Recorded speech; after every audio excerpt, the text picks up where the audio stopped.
ও মায়ে আবার ফোনের দিকে তাকে মিচকে মিচকে হাসছে কেন? ব্যাপারটা দেখতে হচ্ছে তো।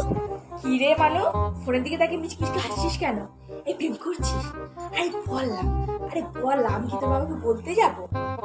কি যে বলো না মা তুমি হঠাৎ করে।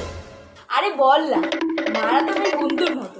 আরে মায়ের সাথে সবকিছু শেয়ার করতে হয়। মায়ের সাথে শেয়ার করবি না কার সাথে শেয়ার করবি? আরে মা না গো, কিছু না।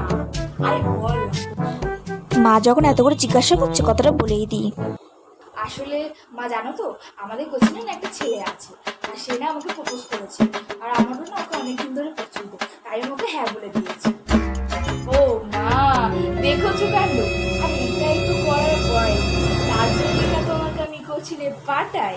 তার জন্য না তোর বাবার আমি কোচিনে পাঠাই। তার জন্য না তোর বাবা আর আমি মিলে কোচিনে পাঠাচ্ছি। এই করতে যাস তুই? তো পড়াশোনা বন্ধ। আজকে বাবা বাড়ি আসুক, তোর একদিন কি আমার একদিন।